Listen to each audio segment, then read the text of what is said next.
Hello and welcome. I am Dr. Lara May, a clinical pharmacist specializing in functional medicine, as well as a certified yoga teacher and Reiki master.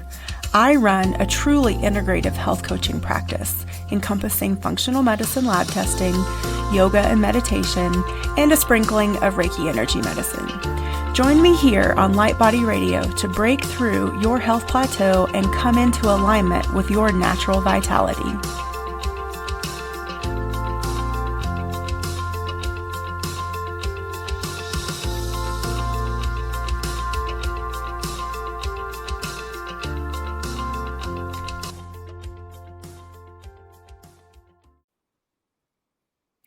Hello and welcome to Light Body Radio. I'm your host, Dr. Lara May, and today I have with me Yogi Aaron. He is one of the most sought out after teachers today and is trailblazing a path in the new world of yoga. And it's funny that we say new world in such an ancient tradition, but I feel like everything else, it's constantly evolving. And so he's known for his unorthodox perspectives on stretching and flexibility and how both can cause more harm than good. His teachings aim to help as many people as possible live a pain-free life so they can realize yoga's true intentions, which we'll talk about that because I don't think that's really talked about enough in this world of yoga that I love. And so with that, I'm going to leave the rest of the bio for him to tell himself. Welcome. I'm excited to have you here. Thanks so much for having me on your show. I appreciate it. So I want to start with a little bit about your background and your story and why in this really big world of yoga that we live in these days, why this is your focus. Yeah, that's a good question. I think it's important to preface something just before we dive into this conversation. The world of yoga is big, and I'm not talking about the way that you and or I or your listeners perceive it in today. I mean, just the world of yoga is enormous. And when I say enormous, Swami Satchidananda said it well, like truth is one, but the paths are many. The mountaintop is the mountaintop, but how we choose to get to the mountaintop, that is a whole other conversation. And so, in the world of yoga, there is many different, I like to use the word or term schools of yoga. And so there's many schools, like for example, karma yoga, bhakti yoga, which is the path of yoga of love and devotion. There's kriya yoga, which is the path of action. There's jnana yoga, the yoga of knowledge, and then of course hatha yoga.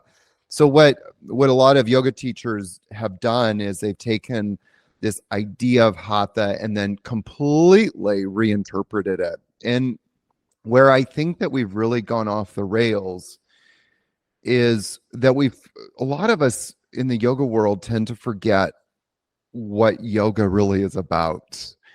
And, and to kind of sum it up really quickly for people, what is yoga? And you ask yoga teachers this question all the time, and you get so many, I hope I'm probably going to offend somebody, but flaky Don't worry about answers. I mean, it's like yoga is about togetherness. Yoga is about just finding your path. No, yoga is the undoing of our suffering and guiding us back to fulfilling the purpose of our life. Full stop.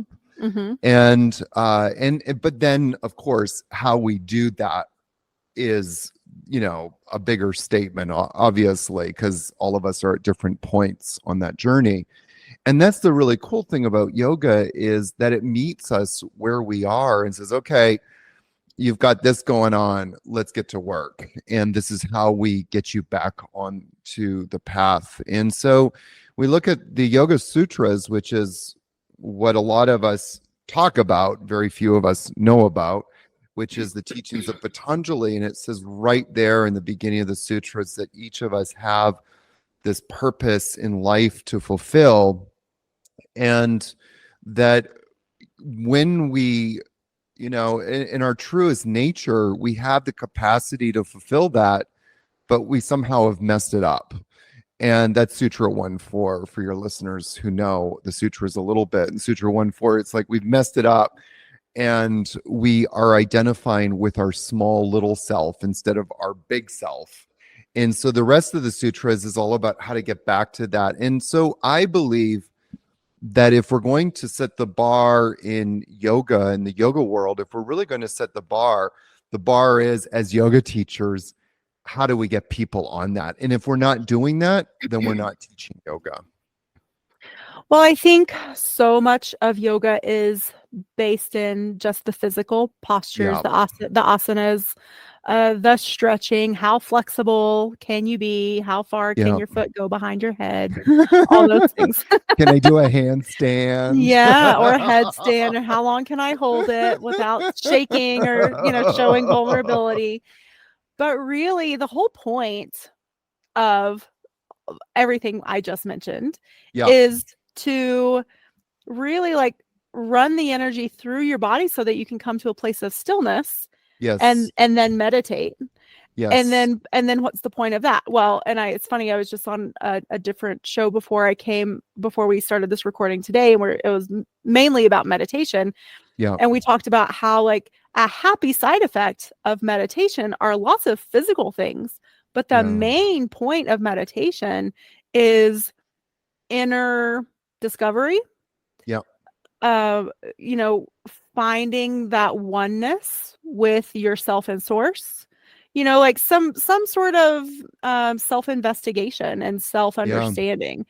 And so I think that like everything you said is so true. And then with that becomes like, well, what is that purpose that we came here to fulfill? Yeah. And that doesn't mean like it could be earth shattering, world changing, but it doesn't have to be. It could just be something as simply as like showing up in light and love every day to everyone you meet. I mean, Yeah. what a vast impact that could have if we all did that. Well, and also too, that when we look at what is the purpose of life from a yogic perspective, I think that there's two parts of that. But the first part, which for me is the bigger part, is to know yourself at every level. And what you just said was really beautiful, that you, in meditation, a proper meditation, when I say proper, by the way, I'm usually referring to as taught by the Himalayan tradition. So because I Okay. know that meditation practices changed, from some traditions a little bit, but even to a large degree, Buddhist meditation which is from the yoga tradition, is very similar. That what you said, you're learning to see the parts of yourself. And in yoga and the Samkhya philosophy, part of that means to see the parts of yourself that aren't really parts of yourself. Like, for example, the anger that you might have. Well, you're not your anger, but until you can start to see it as something separate from you, then until you see it as something separate from you, you can never see yourself, because you always see yourself through that Mhm. anger lens, if that makes sense. Mhm. So we're separating ourselves from ourselves to see ourselves. Did everybody get all that? I hope so. One of my students, took something that I said one time, and he was being interviewed for a documentary about the yoga group that I used to manage or used to lead. And he said, yeah, for me, it's the whole idea of seeing yourself to see yourself to see yourself, is so fascinating. And that's what yoga is. It's like, how far out can you step outside of yourself so that you can see, yes, I'm not all of those things. I am actually just, I just am, I am what I am. And but I wanted to come quickly back and circle back to your original question, because I just realized I didn't really answer it. And you asked me well, that's what happens. I go down these rabbit holes. All But good. I you asked me, how does my style of yoga fit into all of this? And there's a couple of things, but one is that my first principle is to stop stretching. And there's many layers to that statement, but one of them has to do with it's causing us more harm than good. So that's a whole conversation into itself. But also, as you said, that so many yoga people are fixated on this idea of, I need to put my foot behind my head. That's not the purpose of yoga asana. Yoga asana, Right. as prescribed both in Hatha Yoga and by the original Patanjali, it's really about how still can we get. And you used that word before about, finding the energy or working with the energy in the body. And our energetic body is chaotic, and how do we know that? Well, we look at the breath. Look at how people are breathing. So that's the manifestation of the Mm-hmm. energetic body. So yoga asana is about leading us to stillness. And and if and it there's nothing in the Yoga Sutras that says that you should do 100 push-ups every single yoga class to get still. If that's what you need to do to get still, we need to look at, not to say that doing 100 push-ups are bad. It's just that has nothing to do with the principles of yoga asana and getting still. And another part of it is getting stable. So we need stability to get still. And for me, the word stability has so many different connotations, but one of them is to get pain-free. And this is a huge important one for me because I've spent my life, the majority of my life, doing the stretching and trying to put my foot behind my head because I thought that's what a good yogi should do. And then I ended up in the hospital because of chronic pain and a doctor telling me that I might need a spinal fusion in my lower back. Oh my goodness. Wow. So, it's for me, it's kind of setting and flipping the script on what we think of as in terms of yoga posture and starting to go, okay, well, what is the quality of breath I experience as I'm in this posture? What is the quality of my mind? And where am I placing my intention at this very moment? And so it's flipping the script. It's also bringing a higher degree of consciousness, of awareness, and mindfulness to the practice, which is one of the things that I'm embodying.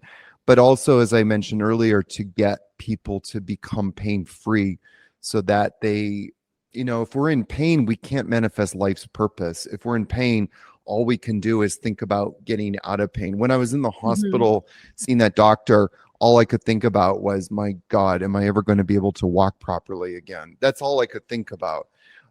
So that's a big part of the mission that I'm on, is to get people out of pain so that it frees up their life force energy to manifest the purpose of their life.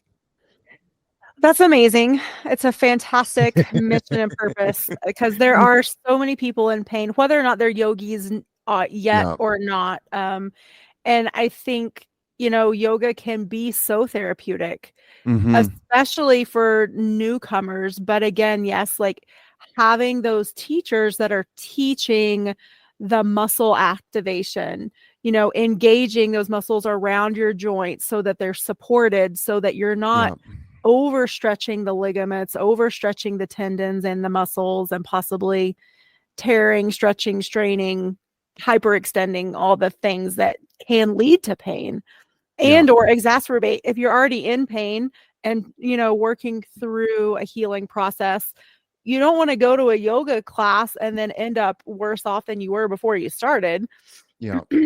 So yeah, a lot of people will go to yoga and stretch and they will feel better. There is a physiological response to stretching, but I often equate it to drinking a bottle of wine. Drinking a bottle of wine feels good, doesn't necessarily mean you should do it. Right. I mean, really, when you should stretch is like before your weightlifting or cardiovascular exercise. Like that's where, because you're preparing those muscles for the engagement. But yoga is, like, go ahead. You want to say something? I can tell you. Well, I mean, in the what I'm teaching people is just to stop stretching, period. I think so. Let's just back up 1 second. So the reason why people are experiencing pain in their body is because of inflammation. And so inflammation is the result of stress. And stress, as you just were pointing out, like stress on a joint, because the muscles of the body or the muscles of those joints are not contracting properly.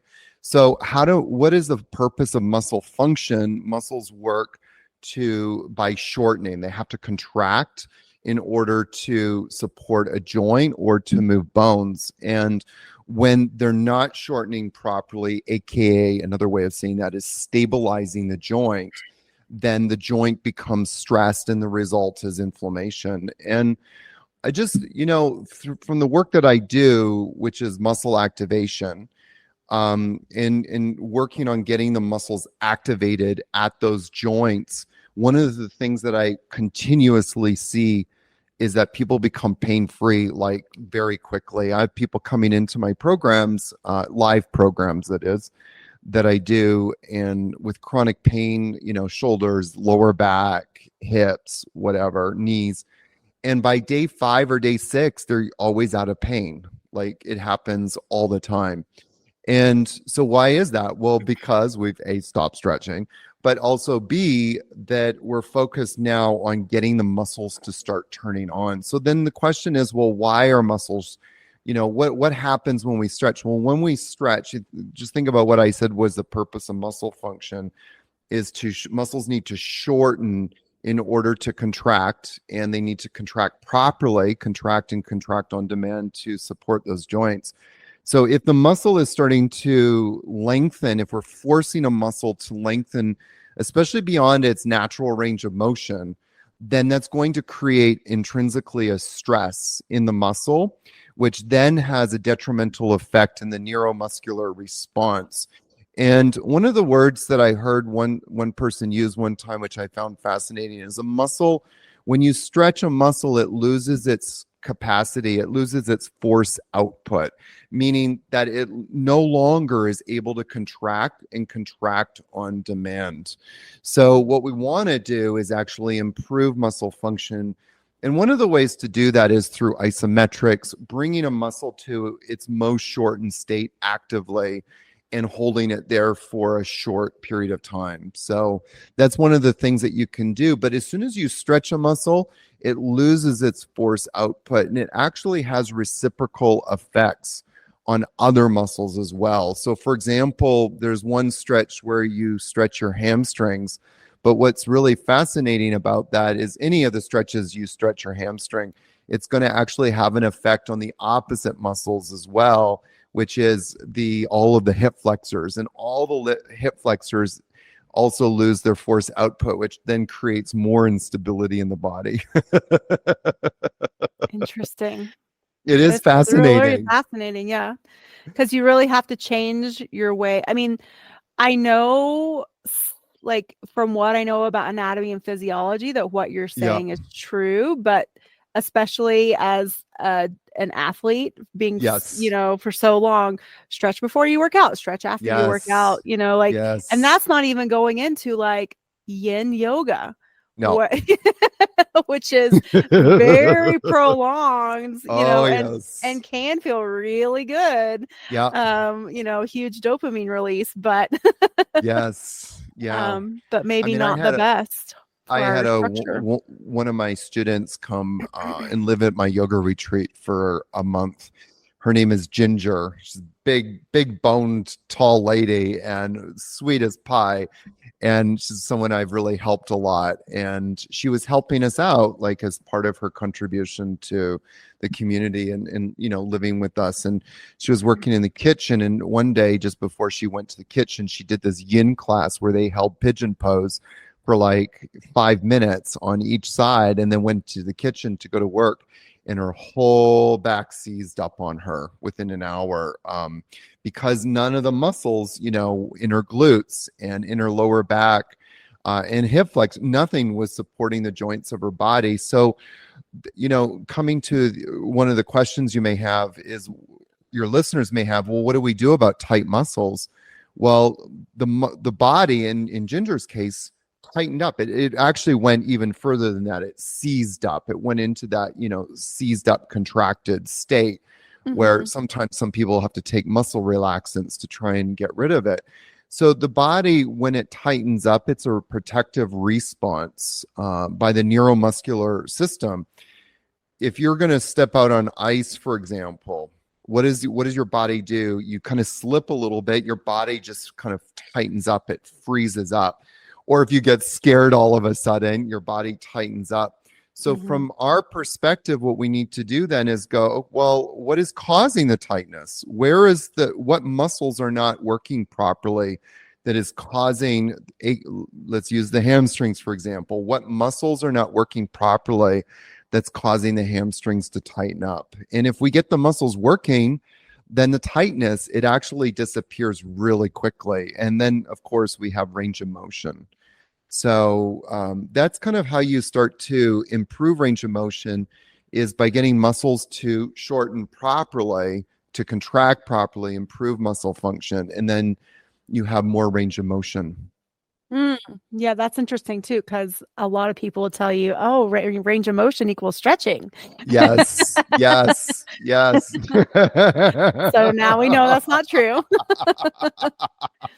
Well, you can improve range of motion through stretching, but there's two problems with it. One, you've never addressed the problem of the tightness. So you've Mhm. actually never addressed the instability. The instability is still in the body. But the other more important point too is that you've created this range of motion, but the body doesn't have any strength in that range of motion. Like if you put your foot behind your head, well, your leg has no strength at that end range of motion. So you, as my teacher Greg would say, something like you open up a range of motion without any accountability. There's no Mhm. accountability. And in that end range of motion, the body isn't stable. All you've done is, he always says, flexibility leads to instability, and instability always leads to injury. Yeah, I think that's true. I definitely, I used to have really lovely open shoulders, Hmm. and through, I would say, a combination of activities, I injured my right shoulder. Hmm. And it was amazing the range of motion that I lost through that inflammation, Yes. which I am now slowly getting back, but it is being very gentle with that shoulder and knowing where my limits are. Like, Yes. knowing that chaturangas are probably not the best thing for me. Nope. Stay away from chaturanga. Even when I'm like, oh, I feel good, I feel strong today. Like, no, don't do it. Don't do it.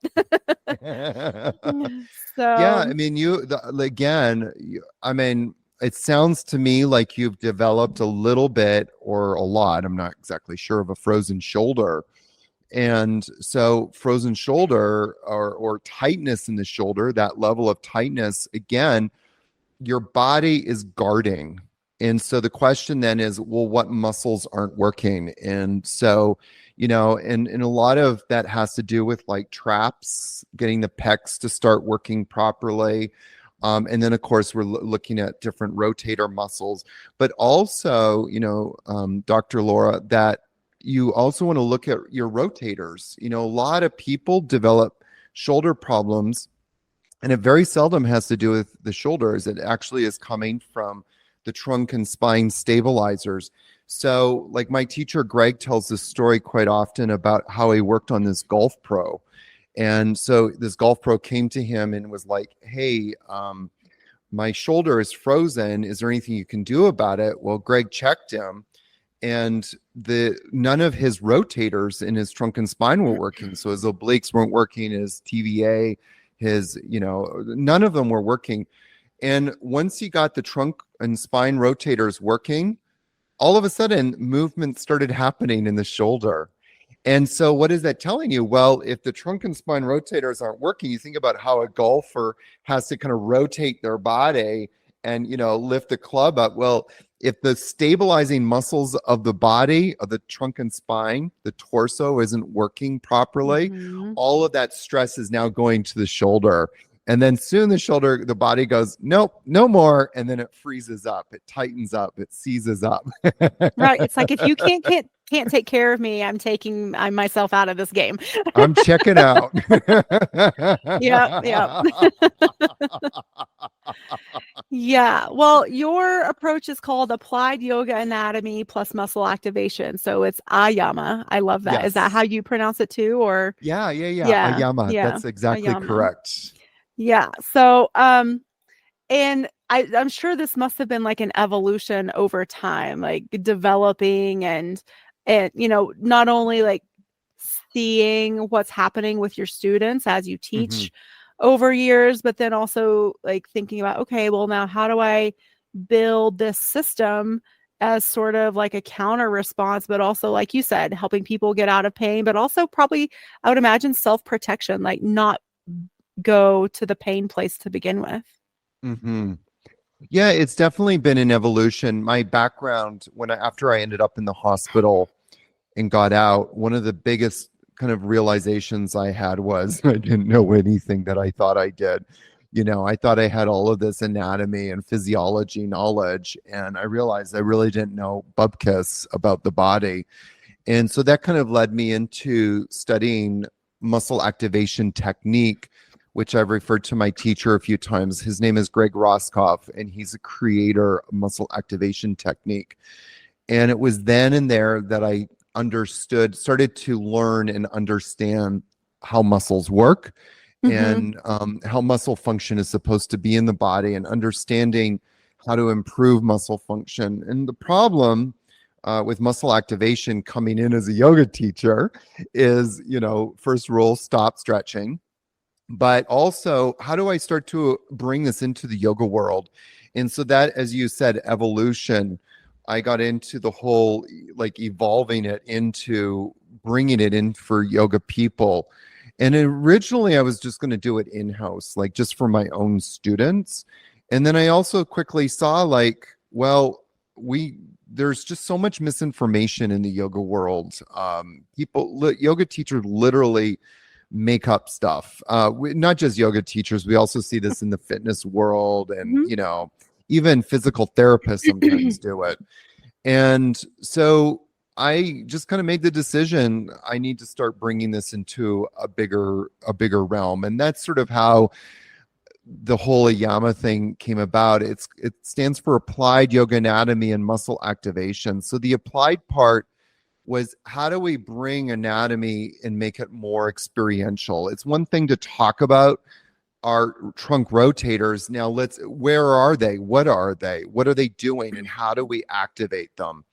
And getting people to actually feel them contracting. A lot of us talk about obliques, but how do you actually feel your obliques contracting? Where are they and what are they doing? So part of it is about bringing that sense of experience of anatomy and making it real for people. That's a huge passion of mine, just because of when I grew up as a child, I hated biology so much. And it was just teachers just telling us to memorize things. And that for me never worked. So I can relate to people's like misgivings about wanting to learn about anatomy, but part of my jam is to make it fun and interesting and also experiential. And then, of course, bringing the whole muscle activation into it so that we're improving the muscle function of our body through doing muscle activation on ourselves. Yeah, same here. Even as a medical professional, when I had to Yep. learn A&P, like if I was in one of those classes where it was just memorize the anatomy, I'm just not a good memorizer. And Yeah. so, but I'm very much about, structure and function and Yes. application. And so if I learn them in parallel, then Yeah. I remembered it, and not only remembered it, but had a deeper understanding and actually learned something. Imagine that. Yeah. Yes. So, yeah. It's Well, really and I cool. Like, one of Mhm. my favorite muscle activations is on the psoas. And, when you get people to feel their psoas contracting and shortening properly, they're like, oh my God. And have people feel a weak psoas versus a strong psoas, it's like night and day, and people's eyeballs literally pop out of their heads. And when I see that happen, and I'm like, okay, you're good now, you've got it. And that kind of knowledge, when it's experiential and you have a direct connection in that moment to what is going on, nobody can ever take that knowledge away from you. Yeah, and there's actually so much benefit when we have that brain body connection, like when Yeah. we understand what it feels like to have a bicep contract, or like you said, an oblique, a psoas, the rotators, whatever, it's the glutes, the quads, hamstrings, all the things. we go through so much of our life completely distracted and distracted from our body, even though we're in Yes. it, we're here, we're making it move, but we're so not in tune with it. And so like, even though like there's I feel like there is an aspect of yoga that very much brings you into your body, there's Mhm. still ironically this level of disconnection Yeah. with that activation, with that contraction. And so I really love this. I mean, they've done lots of studies on like just even thinking about your bicep contracting can Yep. increase the strength capacity of it without Absolutely. doing a single bicep curl. And so the implications of what you're doing, I think, is really big and really fantastic, uh, beyond the world of yoga, but it's definitely needed, I feel like, to balance out. And there's so much about yoga that is about balance. So, it seems like intuitive that should just go hand in hand, right? Well, the interesting thing is, like with yoga, we always say it's a mind-body connection, and so the way that I would describe it, more in scientific terms, or whatever physiological terms, if you want to use that word, shall we say, that what we're doing is we're building up a kinetic awareness. Like if you ask most people to feel where their pinky toe is, they have no clue where their pinky toe is. And so through the yoga practices of me bringing my mind literally to different parts of my body, there's a connection there. Where AYAMA is different, or complements is a better word, where AYAMA complements is that we're not only building up that kinetic awareness, we're also building up that proprioception awareness, which is proprioception happens at an unconscious level. It happens within the autonomic nervous system. So your brain should be connected to muscles. And by doing the muscle activations, and as you said, even just sometimes just thinking about contracting a muscle, but as we're starting to do these isometrics and weaving them into our yoga practice, we're not only building up kinetic awareness, we're building up that proprioception. And I would make a good argument that as we build up that proprioception, we're actually increasing dramatically the level of kinetic awareness. And one of the biggest compliments or comments that I've gotten since I've started doing this, especially in the last couple of years, I've heard more and more people say this to me, that I have never felt so much in my body as I did when I did your practice. And so that's, like, for me, is such a huge boon, because when we do stretching, and I think some of your listeners who might have done like an intense, maybe even like yin yoga class or a Mhm. stretching kind of yoga class, that if you've ever had that experience, like even if you drop down into child's pose for, like, let's say a minute, and you kind of come out, it takes you a moment to feel how to start moving again.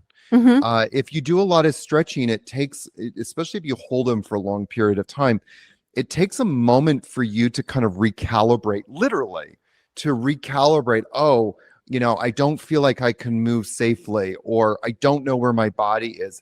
Well, that's proprioception. All the proprioceptors have been basically cut off through the stretching. And so by doing the muscle activations, we're not only improving proprioception, which leaves you stronger and more stable, but we're also improving that kinetic, that literally that mind to body awareness, which is so awesome.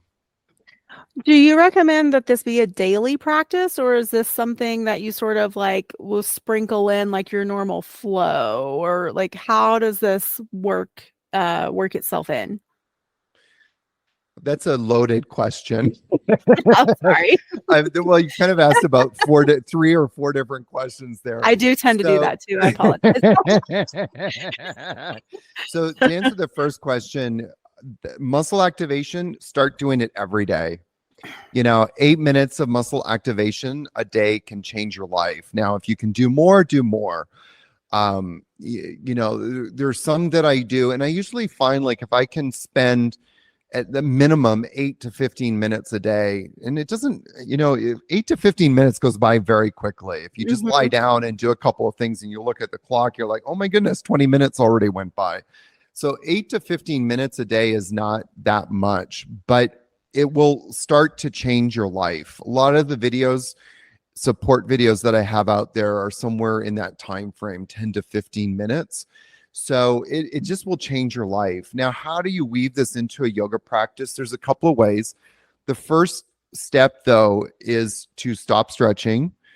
And then you say, well, how do I do that? Well, you need to flip the script on the way that we approach a pose. The way that we approach a pose is more from a place of stability. Let me give you a simple example. So when you come into a forward fold, like a standing forward fold, a lot of times teachers will just say drop down and try and touch the floor, grab your toes, or come into ragdoll.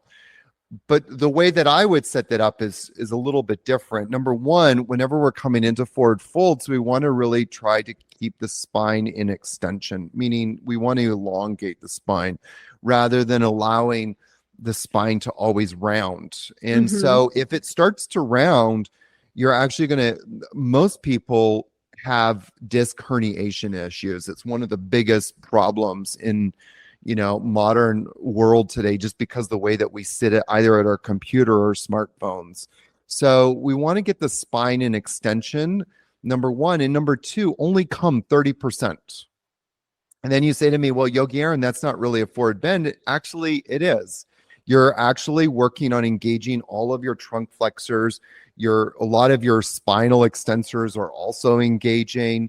And if you do that, and you can do it repetitively, you can work with the breath. You can inhale up, exhale forward, inhale up, exhale forward. And you might start to find that you actually improve range of motion, because if you're doing it properly, what is actually doing the movement there? Well, as you come forward, what should be doing the movement is all of the trunk flexors. They need to be shortening properly.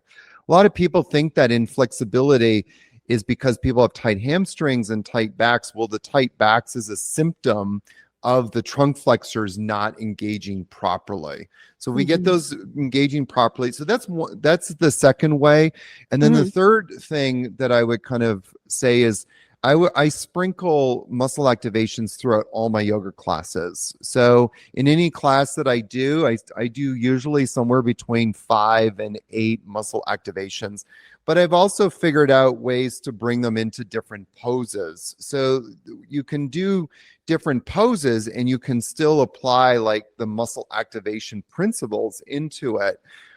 You mentioned the word flow yoga before. So flow yoga, the idea of flow comes from the vinyasa yoga tradition, which means to move in and out of poses, to progressively work towards something, what are we working towards? More stability, right? So when you're coming in and out, like let's take triangle pose, for example, I would set it up a little bit differently. So I would have actually people cross their arms, and then I would cue like come to the side, but instead of trying to reach out as far as you can, I would actually say, squeeze your shoulder, the side that you're bending into, squeeze that shoulder towards the hip to engage all of the lateral obliques on that side. And so remembering that muscles always work in pairs, you are going to feel a quote unquote stretch, or more specifically, muscles releasing on the opposite side, because when when one muscle is working, the other muscle releases. And so I would kind of approach it from that perspective. And you can you're going to have an even better yoga class, because not only are you more in your body, are you more present with what you're doing, which is going to have a dramatic effect on the mind, but you end the practice more steady than ever. Oh, I love that. Yes. So many things as you were talking. I was also thinking about downward facing dog. It's like, okay. And then, but like this concept of isometric holds. Yeah. So one of the things that I like to do is sort of like mentally move through my body when I'm in a position and making sure, or mentally cueing myself to engage.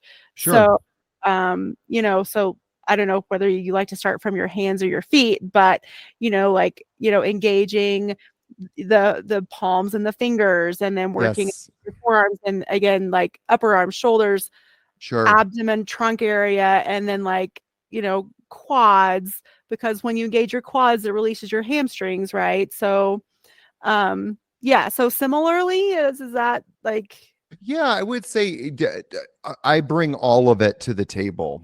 okay. I would bring all of it to the table. The interesting thing is like if you're working in downward dog, and so one of the things that needs to happen in downward dog, there's a few things that need to happen, but one is a lot of like trunk, stabilizers, aka the Mhm. oblique muscles, which are also flexor muscles, the obliques and transverse abdominis. What I find interesting is that when you get people to, if you do downward dog, if you just kind of come into down dog, okay, and then you do some muscle activations for the TVA, for transverse abdominis, and then for the obliques, your downward dog all of a sudden feels longer and more stable. And part of that is because those muscles start working properly. My point is that we hear this a lot in the yoga world. Like yoga teachers will say, well, I always teach my students to engage their muscles. And number one, no, you're not. Not really. Uh, and then number two, you think you are, but you're not. And Right. number two, it's you can't just turn a muscle on by thinking about it. Again, this is unconscious. This is at the level of the autonomic nervous system. You don't get to dictate whether your muscles are working or not. Your nervous system does. And so what we need to do is get that neuromuscular connection working. Again, it's just this is happening at a neuromuscular level. It's got nothing to do with how good of a person you think you are or how bad of a person you think you are. It's got nothing, or how much you think you can engage or not engage. It's just all happening at that neuromuscular level. And that, by the way, as a side note, that's what fascinates me so much is like when you start working at this level, it's like you don't get to make the rules up anymore. It is what it is.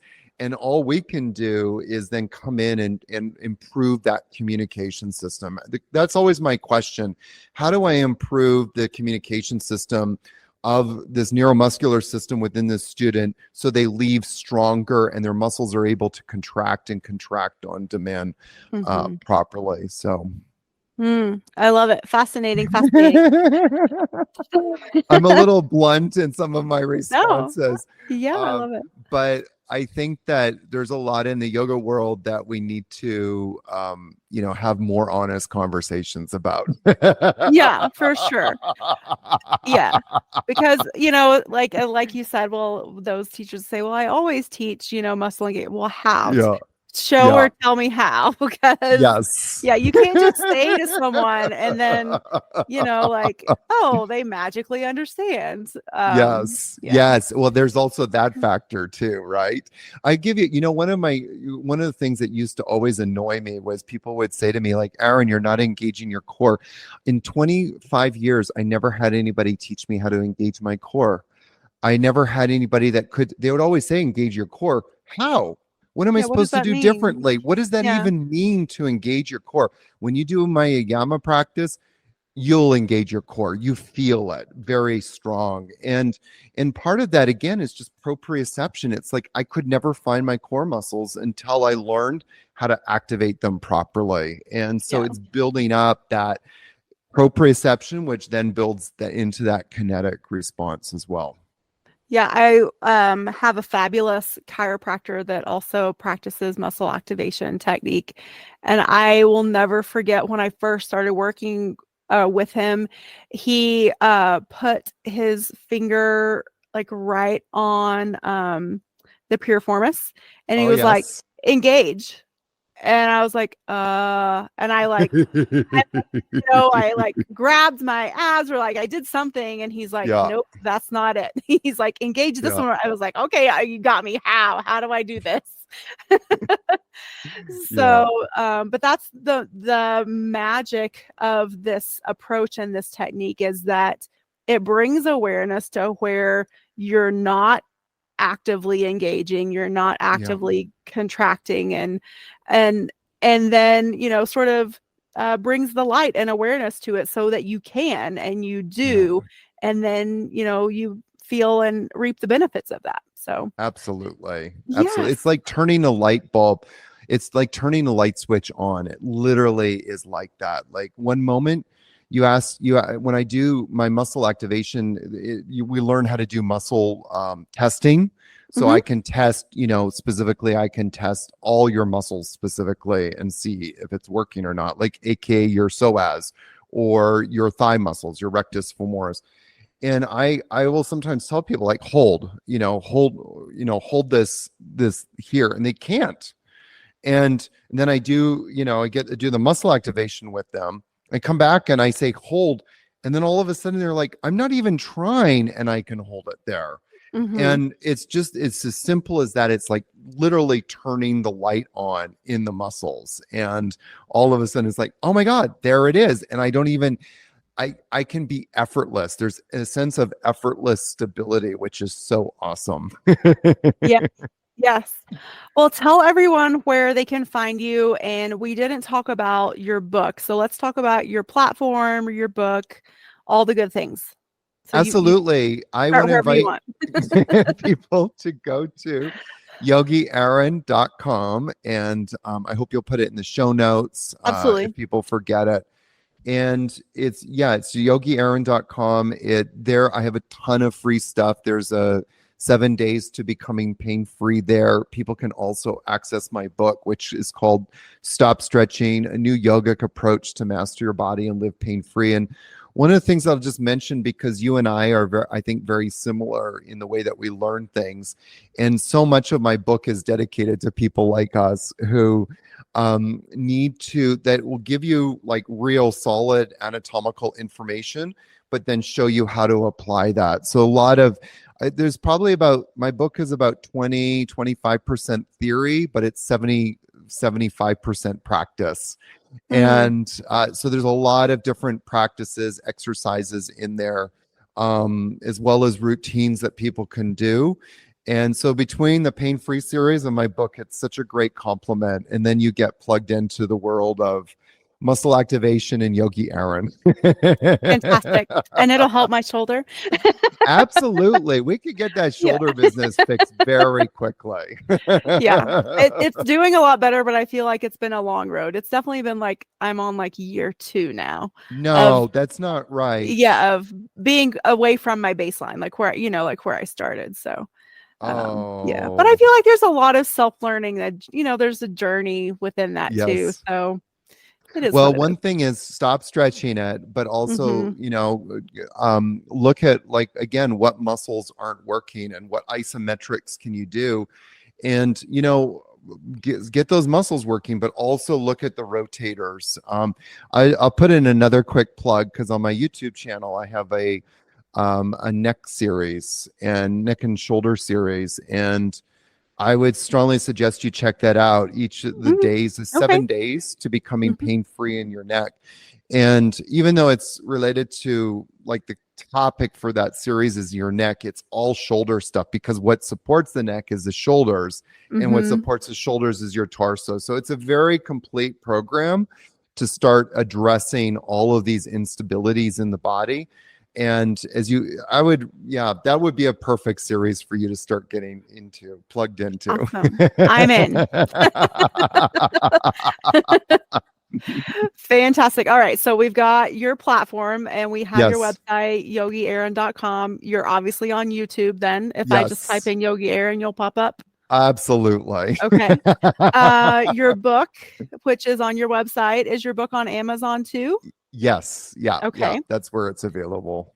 Fantastic. Anything else? Are you on the socials? Do we want to follow you on the socials? Yeah, people can follow me on Instagram, on Facebook. I have a private Facebook group that teaches people how to live pain free. I answer a lot of questions there, so that's one way that people can access me, and get direct contact with me. Cool. And then one more question, and again, this is more of a selfish question, but I'm sure it'll be beneficial for us yoga teachers out there. Do you do also like more teaching for yoga teachers to bring this? Yeah, I have actually just launched my AYAMA certification program, which is all online. People can Okay. either study with me in person or do the online training or do both, which is a great avenue to choose from. So Yeah, people can get access to me that way as well. And I highly recommend the AYAMA certification. It's really, if we're just launching it, so people may or may not be able to find it quickly. We're just creating that. So I'm not sure when this podcast is coming out, but if you go to yogiaaron.com, all the information will be there. But I would highly recommend people just to sign up for the pain-free series, and then you'll be plugged in and get all of the information that way. Okay. Fantastic. Awesome. I'm all I love about it. sharing information. So once people get plugged in, people will get access to a plethora of free information and knowledge. Because as I started off this conversation by saying, if we're in pain, we can't live life's purpose. And when we're out of pain, we're happier people, we're more generous, and we're more kind spirited. So that's That's my so big true. Yeah. objective. Yeah. So we have more bandwidth for others. Exactly. Well said. Yes. Yeah. Yes. Well, thank you so much for all your time and wisdom and all the work that you're doing. I am looking forward to exploring this more. So everyone out there, definitely go over to yogiaaron.com, check everything out, find him on YouTube, all the socials. And if you're in a place where you can't take notes and write all this down, the show notes live at drlaramay.com/podcasts, and just go to the episode entitled Yogi Aaron, and you'll find all of this there. So again, thank you so much. And we will, I'm sure, probably be talking more about this in the future. I hope so. We got to get your shoulders fixed. Yeah. Awesome. Well, thanks everybody. And as always, be sure to give us a like, a review. And if you have any follow-up questions, don't be afraid to put those in a comment somewhere, whether it be on YouTube or Spotify or, Apple review, because we're always reviewing those and using that as a predication for follow-up episodes as well. So, all right. Thanks everyone. Catch you in the next episode.